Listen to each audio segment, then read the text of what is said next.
Eu gosto como a história de Caçadores de Bugs consegue te enganar sem nem precisar se forçar, já que se você não prestar atenção, você vai acabar não percebendo que no final das contas, a história desse desenho tem dois lados de uma mesma moeda, já que no palco a gente tem um lado mais episódico e desconexo da história, onde a cada novo episódio que você vai assistir costuma ser uma simples aventura diferente da última, e que normalmente não costuma ter nenhuma ligação com o episódio anterior, já que na maioria das vezes esse lado da história costuma ter uma combinação de bom ritmo com uma vibe extremamente agradável, e você acaba se divertindo, rindo e às vezes levemente você pode acabar se emocionando. Enquanto isso, ao mesmo tempo, na maior parte da série você também fica admirando tudo que esse lado da história tá te entregando, já que por mais que não pareça, essa parte mais episódica da história de Caçadores de Bugs consegue ser tão divertida e tão imersiva que às vezes você esquece que tem alguma coisa sendo construída por detrás das cortinas. Mas é justamente nessa hora que entra o outro lado da história, a parte em que possivelmente uma grande história está sendo criada desde o primeiro episódio e você talvez não tenha percebido. Porque como eu disse mais cedo, a parte episódica consegue ser tão imersiva ao ponto de te fazer esquecer do que acontece por trás das cortinas, mesmo que algumas pontas soltas sempre estejam voltando para te lembrar que o desenho está criando uma grande história. Mas as coisas podem mudar depois que você termina os episódios e essa história faz o seu primeiro grande movimento, onde você começa a se fazer algumas perguntas e ligar alguns pontos que o plot jogou na sua cara e você não estava dando tanta atenção naquela hora. E pra ser honesto, tudo que tá por vir pode ser incrível, não só a grande história que tá sendo desenvolvida, como os plots menores que também prometem ser muito bons. Mas então é isso, se eu fosse te falar de uma forma resumida da história de Caçadores de Bugs, por um lado a gente tem a história mais episódica que consegue ser tão divertida e tão imersiva que você esquece que talvez haja a possibilidade de uma grande história estar sendo construída aos poucos por debaixo dos panos. E por outro lado, a parte contínua da história tá sempre deixando pontas soltas, que aos poucos vão ganhando mais e mais espaço, ou seja, os grandes problemas ou os menores vão ter importância. E depois que a primeira grande revelação é feita, o nível do que pode acontecer na história desse desenho muda completamente, já que a princípio os Caçadores de Bugs parecem ser só um desenho com a história mais episódica, mas é como dizem, você não pode julgar um livro pela capa.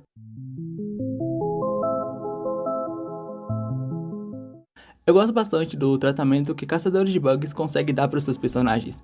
O desenho consegue dar uma atenção até mesmo para os personagens que não ficam muito tempo em tela, ou pelo menos com uma grande frequência junto dos protagonistas. Mas eu gosto ainda mais como o Caçador de Bugs consegue deixar todos os personagens agradáveis de se assistir. Você consegue gostar até mesmo do personagem que age como um completo otário, como é o caso do Mitch, o clássico personagem babaca, mas que não chega a ser insuportável, e que além de tudo vai ganhando profundidade, fazendo você simpatizar cada vez mais com ele. Ou então a Zara, que começa com um personagem de fundo, mas que vai se destacando, cada vez mais ela vem ganhando importância e tempo de tela. Temos o Phil, que consegue ser um bom personagem apenas com aparições em momentos programados, isso sem falar que tá na cara a importância dele no futuro da série.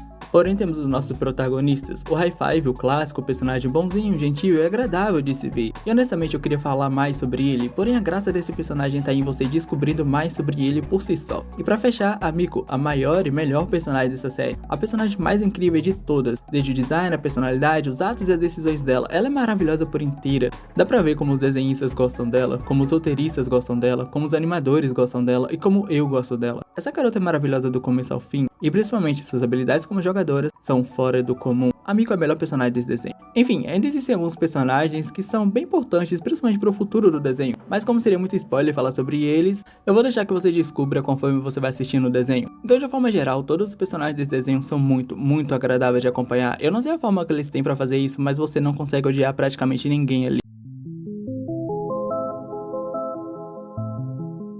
Normalmente eu sempre pego todo o recheio da qualidade gráfica da animação de algum desenho e dou uma geral bem resumida sobre os pontos negativos e positivos. É basicamente isso que eu falo sobre a animação de um desenho. Mas tudo bem pra você se dessa vez eu ir com um pouco mais de calma, já que tem algumas coisas que eu quero comentar sobre a animação de Caçadores de Bugs. Já que a única coisa que me incomoda na animação do desenho é a parte da vegetação. Eu honestamente não curto muito aquele design de árvores e plantas que eles usam. Porém, isso não é nada demais, já que a gente não vê muito isso. Por outro lado, quando as coisas estão em momentos mais tranquilos e calmos, a animação desse desenho é simplesmente incrível, mas quando vai pra parte da ação eles não decepcionam de jeito nenhum. A animação sobe muito a qualidade, tanto nas coreografias quanto a fluidez são incríveis. Porém o maior destaque é quando os personagens entram em qualquer tipo de realidade virtual, seja criada por eles ou pelos inimigos. A imersão que você sente, a qualidade que tem esse cenário são absurdas demais. E os destaques com certeza ficam pra realidade dos pets e a realidade que homenageia Castlevania. Nessa hora os animadores capricharam, você sente o carinho que eles colocaram ali. Porém, se tem uma coisa que eu amo na animação de Caçadores de Bugs, é a mistura da animação do desenho com a animação de videogames, seja uma vestimenta que a animação usa, ou então a transformação completa, ou uma referência que seja. Esse estilo de animação é basicamente a cereja do bolo de toda a série, e acaba sendo a identidade do desenho. Já os designs dos personagens, por mais que o destaque fique com a Miko, os outros personagens também têm características marcantes, e o design no geral talvez não seja único em tudo, mas tem sim a sua própria identidade. Olha, eu vou ser sincero, falar da comédia de algum desenho sempre é uma das partes mais difíceis pra mim, porque assim, eu quase nunca tenho muito o que falar sobre isso, e comédia é sempre algo muito único. Mas no caso de Caçador de Bugs, a comédia do desenho varia de boa pra muito boa em quase todos os episódios. A série tem umas piadas que são boas, mas também tem umas que são muito boas, mas às vezes tem umas piadas que são sensacionais de um jeito que eu não consigo evitar, eu racho o bico demais. E às vezes eles conseguem fazer umas piadas que são geniais, sem falar nas piadas que são basicamente referências aos jogos. Nossa, isso aí é puro ouro. Meio que isso é tudo que eu tenho a dizer sobre a comédia do desenho. Agora sobre a excelente combinação do ritmo com a vibe desse desenho, eu tenho menos ainda, porque não tem muito o que falar. Além do fato de que foi simplesmente a combinação perfeita, já que desenhos com a pegada mais episódica, às vezes é bem fácil de se cansar dele. Porém, Caçadores de Bugs mistura o ritmo dinâmico do desenho com toda a vibe agradável que a série tem e pronto. Os ritmos dos episódios são sempre dinâmicos, então você não se cansa deles tão fácil. E como a atmosfera da série tá sempre variando entre imersível, agradável e às vezes até misturando os dois, você sempre termina o episódio com a sensação de satisfação e com a vontade de querer ver mais.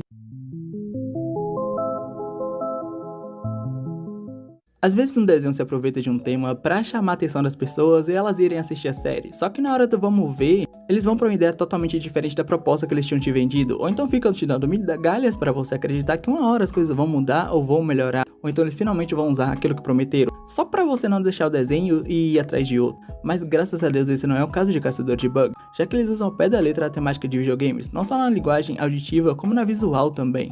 Falei bonito até. Enfim, eles também usaram muito bem gírias, referências e animações relacionadas ao tema da série. Traços de jogos estão sempre sendo usados de forma quase perfeita e honestamente é quase a todo momento, seja no próprio cenário, na história, nos personagens. A própria dinâmica do trampo dos protagonistas funciona na base de um RPG. Os inimigos na maioria são chefes de jogos ou pequenos inimigos antes de se enfrentar o grande chefe final. Às vezes até mesmo os cenários são ambientes de jogo. Mas isso te fazer pensar que, por ser muito na vibe dos games, Caçadores de Bugs não vai agradar quem não conhece esse mundo ou não tá dentro desse universo, você se engana. Porque é aí que tá a jogada genial dessa série. Você pode não entender nada de jogos que tá tudo bem. Você também pode assistir esse desenho sem medo de ficar perdido só porque o tema central da série é videogame. Mesmo adorando fazer fanservice e homenagem aos jogos, você não vai se sentir perdido nesse desenho.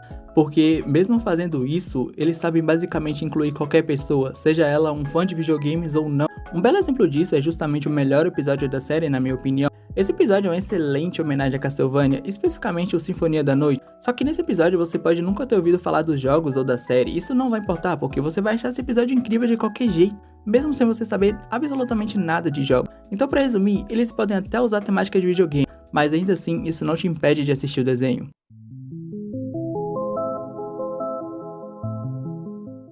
Honestamente, uma das melhores coisas desse desenho, e também a minha maior surpresa com ele, é o jeito como Caçadores de Bugs faz um excelente trabalho com a relação dos personagens. É inacreditavelmente bem feito, seja as relações familiares, a relação deles no trabalho, e principalmente a relação dos protagonistas, é muito bem feito. Inclusive, essa é a minha favorita. Mas antes disso, eu também gosto como a relação familiar dos personagens não é toda perfeitinha, mas elas também não são impossíveis de acontecer na vida real. Por exemplo, a família do Five dá super apoio pra ele e o seu amor por jogos. A família da Miko pode não ser tão convidativa igual a do Five, mas eles não são contra a Miko e o seu amor por jogos. E honestamente, eu fico feliz de não ser o clichê de pais que são contra algo que seus filhos gostam. E toda a jornada deles é sobre fazer os seus parentes aceitarem e entenderem que aquilo não é ruim igual eles acham.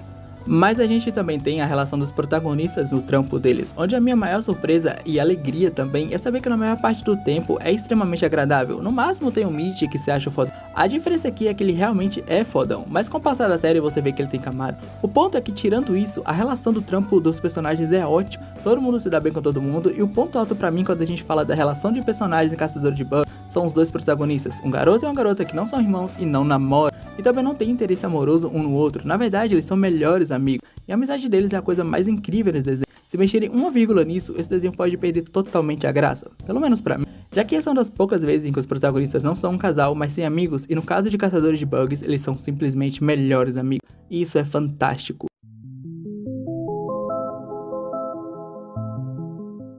Eu não sei se você tem costume de olhar as notas de uma série ou de algum episódio específico em um site chamado IMDb, mas se você for olhar a nota dos episódios Caçadores de Bugs, você não vai achar um episódio que tem nota abaixo de 8, ou pelo menos de 7. Porém, essas notas não são exagero. Quase todas as notas que os episódios têm combinam perfeitamente com a qualidade do episódio em si, pelo menos na minha opinião. Mas assim, eu divido os episódios da série em 3 categorias. Os quase obra-primas, que são episódios maravilhosos, que eu dou nota 10. E normalmente esses são episódios em que os protagonistas entram em algum tipo de realidade virtual, seja causado por eles ou... Tem os muito bons, que o nome já fala por si só, e esses são a esmagadora maioria dos episódios. E tem 3 episódios que eu diria que são mais ou menos, por até os episódios mais ou menos conseguem ser bons nesse desenho. Então, resumindo, por que esse vídeo já tá meio longo e ainda tem muita coisa pra falar, os episódios Caçadores de Bugs são muito bons, já que eles têm uma excelente combinação de ritmo e vibe que conseguem fazer você terminar um episódio e já querer ir pro outro.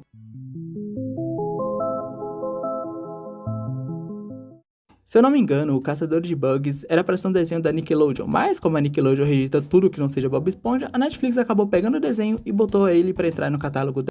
Mas ela tem essa palhaçada de pegar uma temporada, cortar no meio e chamar de 2, e foi justamente o que aconteceu com o Caçador de Bugs. Porque se você olhar o final da primeira temporada, aquilo claramente é uma metade de temporada e não um final de temporada. Então, dito isso, em poucas palavras, a temporada com muitas aspas, ou as temporadas de Caçadores de Bugs, são incríveis do começo ao fim. A história tem um baita potencial e os personagens também, a qualidade de animação é incrível. Jogando tudo como uma temporada inteira, ela cumpre o papel de te entreter e te divertir, de uma forma que eu daria uma nota 10 fácil. Agora, julgando ela como temporadas separadas, eu diria que é a nota 9.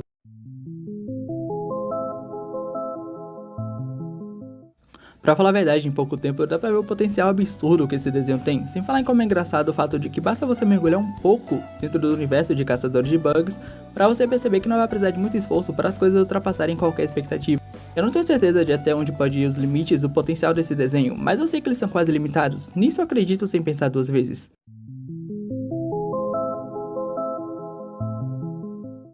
No fim das contas, Caçadores de Bugs tem uma animação incrível, uma história que te envolve e tem potencial para ir muito além do que já foi apresentado até agora. Já que os personagens são muito bons, a relação entre eles, além de ser bem agradável de acompanhar, é um dos grandes charmes que o desenho tem. Isso sem falar em como a série sabe muito bem como usar a proposta do universo dela da melhor maneira possível. Só é triste pensar que no fim do dia, Caçadores de Bugs ainda é um desenho que ninguém tá falando. Bye!